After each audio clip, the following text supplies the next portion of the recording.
후반 10분 53초 손흥민이 상대 패스를 낚아채서 앞으로 전진합니다. 그리고 앞으로 전진해 중앙으로 침투하던 케인을 향해 패스를 건네죠. 손흥민은 계속 전진합니다. 아크서클 부근에서 골대를 바라보는 케인. 때마침 손흥민은 케인을 향해 몸을 연 채로 왼쪽 측면에서 공간을 확보하는데요. 손흥민 앞으로 공이 넘어온다면 슈팅을 때리기 좋은 위치입니다. 하지만 케인의 선택은 역시 자기 자신이었습니다. 앞쪽에 수비수들이 달려들었지만 마크맨이 없던 손흥민에게 돌려주기보다는 직접 슈팅을 택한 거죠. 그런데 그의 발을 떠난 공은 터무니없이 높게 날아가서 관중석을 향합니다.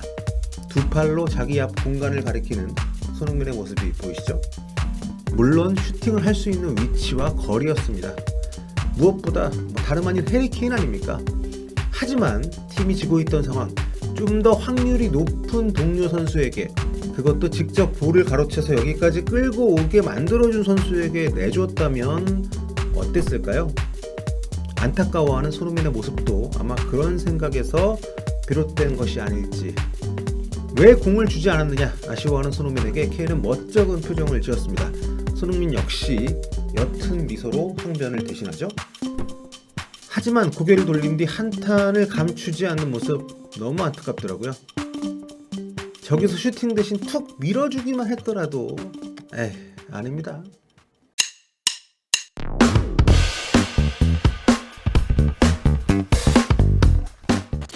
안녕하세요, 볼리TV 손흥민입니다. 토트넘이 레스터를 대파하면서 최종 순위 리그 7위를 기록하게 됐습니다. 토트넘에게 패배한 레스터시티는 최종 5위로 밀려나면서 챔피언스리그 진출에 실패를 했어요.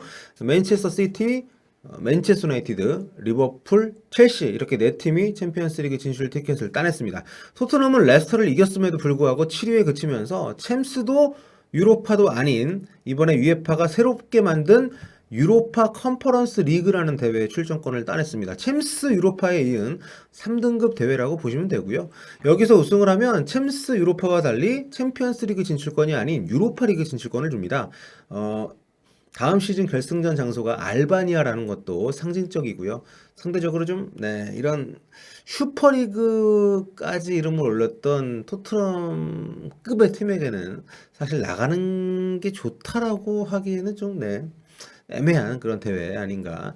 자, 경기는 이렇게 끝이 났고요. 일단 여기서 말씀드리고 싶은 건 앞서 보신 장면입니다. 후반 10분 넘어가는 상황에서 손흥민과 케인의 협업이 케인의 다소 이기적인 마무리로 끝이 나버린 그런 순간이었는데 케인의 이 템즈강 범람슛이라고 제가 이름을 아마 붙여봤는데 뭐 슛을 때릴 수는 있죠. 하지만 이게 한두 번이 아니라는 거, 시즌 동안 케인이 프리미어리그에서 가장 결정력이 뛰어난 공격수라는 점에서 이해가 안 되는 건 아닙니다만 게다가 득점왕 경쟁을 하던 중이었잖아요. 골이 꼭 필요한 선수였다는 얘기죠. 그러니까 충분히 뭐 이해가 되는 면이 있는데 이번 경기에서만큼은, 다만 여기서는 손흥민을 위한 시점에서 이 상황을 간단히 이제 분석을 해보자는 겁니다. 저는 이 장면이 손흥민과 케인의 어떤 결정적인 차이, 조금 더 거칠게 말하자면 케인은 갖고 있지만 손흥민에게는 자주 발견되지 않는 그 어떤 성정 요인, 그런 순간이었다고 생각을 하거든요. 손흥민과 케인이 모두 월클이라는데 이의를 제기하기는 쉽지 않습니다. 물론 케인의 커리어나 특성이 독보적인 건 사실이죠. 손흥민보다 나은 선수라고 말하기에 주저할 필요가 없는 몇 안 되는 선수라고 생각합니다. 그리고 이날 나온 이 장면이야말로 두 선수의 경력이나 캐릭터나 어떤 전술적인 위치를 감안하더라도 둘의 차이를 가장 명확하게 보여준 그런 순간일 수 있다고 보거든요. 손흥민은 자기보다 더 나은 위치에 있는 선수를 이용하려고 하는 그런 스타일입니다. 반면에 케인은 내가 피하면 안 된다, 이런 마인드로 본인이 끝까지 마무리를 하려고 하는 스타일이죠. 좋게 얘기하면 책임을 지려는 어떤 리더십이고요. 반대로 얘기하자면 좀 이기적이고 좀 고집스러운, 약간 좀 독선적인 부분이 있다라고 볼 수 있는 거죠. 물론 실력이 받쳐주고 있기 때문에 그런 부분보다는 좀 더 리더십에 가까운 그런 분석이 가능하겠습니다만, 그런데 저는 케인의 이런 면이 손흥민한테 필요하다라고 봅니다. 월클에게는 이기심이 필요해요. 그럴 능력이 되고 또 자격이 있는 선수거든. 손흥민은 본인이 좀 더 과감하게 밀고 나가도 좋다라고 생각을 하거든요. 물론 토트넘에서만이 아니라 대표팀에서도 이런 모습이 좀 있습니다. 본인이 마무리를 지려고 하기보다는 그러니까 돋보이려고 한다는 느낌을 주기보다는 뭔가 팀을 모두 끌어올리기 위한 고민들, 어떤 그런 플레이를 많이 하는 그런 타고난 성정을 갖고 있는 것 같아요. 그래서 바뀌기가 쉽지 않겠습니다만, 아무튼 제 생각은 좀 그렇습니다. 근데 케인 보세요.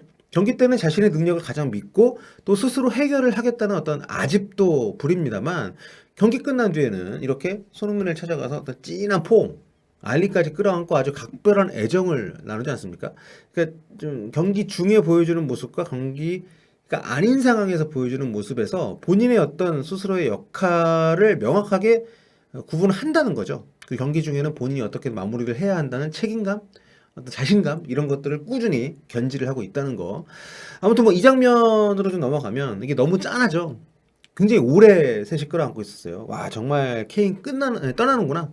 마지막 선물로 패스는 못 줘도 포옹은 진하게 주는구나. 뭐 이런 생각도 들었는데, 그리고 자기가 받은 득점왕 트로피와 도움왕 트로피를 동시에 꺼내 들고 동료들과 이렇게 돌아가면서 본인이 득점왕 트로피를 들고 동료한테는 도움왕 트로피를 주고 이렇게 사진도 찍더라고요. 예, 손흥민하고 뭐 이런 게 아니라 여러 동료하고 이렇게 사진을 찍은 것 같은데, 본인이 받은 트로피 2개, 그러니까 동료들과 함께 딴 것이다. 뭐 이런 의미로 이제 기념도 하면서 이런 사진을 찍은 건데, 아무튼 대단한 선수죠.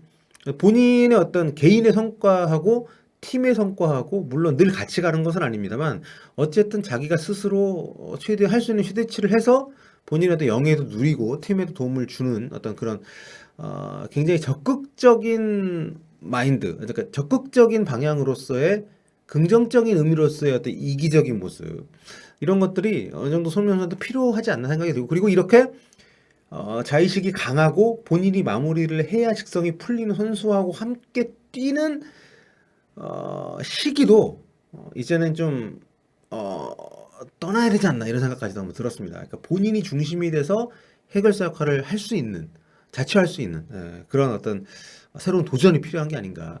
자, 아무튼 이 장면이 토트넘 팬들에게는 데스크에서 이제 에릭센이 나가고 셋이 남았었는데 이제 이들마저 해산하는구나 이런 느낌을 준 모양이에요. 이게 해리케인 아내분이 인스타에 올린 그런 장면과 이런 문구인데, 이런 분위기에서 케인과 아내가 보여주는 이런 감정적인 액션들이 정말 이번에는 토트넘을 떠나겠구나라는 생각을 좀 많이 좀 퍼뜨리고 있습니다, 지금. 예. 저는 이게 손흥민 커리어에 앞서도 말씀드린 것처럼 딱 지금 필요한 시기에 잘 찾아왔다고 생각해요. 케인의 그늘은 너무 짙고 길고 토트넘의 사정은 너무 위태롭기 때문에 지금 케인과의 이별, 뭐 토트넘 굳이 케인과 뭐 다른 팀 가서 만날 수도 있긴 하겠습니다만, 지금 토트넘이라는 상당히 좀 역사적으로 봤을 때 잘 나가다가 좀 꺾이는 지금 느낌을 주는 시기이기 때문에 떠날 때가 찾아왔다라고 생각을 하는 겁니다. 이제 새로운 곳에서 새로운 축구, 또 어떤 새로운 마인드를 갖고 도전해야 되는 시기 아닌가.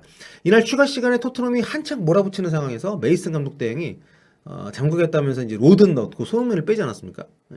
케인만 한 골이 중요한 게 아니라 손흥민한테도 한 골은 중요한 건데, 걔도 막 이제 몰아붙이고 있는 시기여서 결국 이제 베일이 골을 넣잖아요.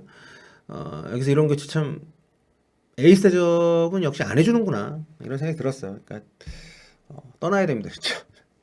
이날 손흥민 선수 경기 전에 스폰서가 주는 올해의 선수상을 이제 받았는데, 주요 상들은 케인이 싹 다 받긴 했습니다만, 뭐 지난 2년 동안은 손흥민 선수가 다 받았던 상이니까 이제 토트넘에서 더 잃을 것은 없다. 네. 여하튼 이 마지막에 케인 알리 셋이 포옹하는 거, 야 우리 셋 토트넘에서 수고했다.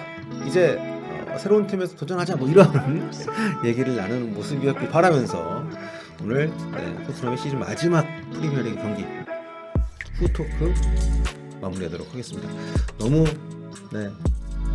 일방적인 얘기였던 것 같긴 한데 아마 저와 비슷한 생각 가시는 분들이 많지 않을까 생각을 해봅니다. 여러분 다음 시간에 뵐게요. 안녕.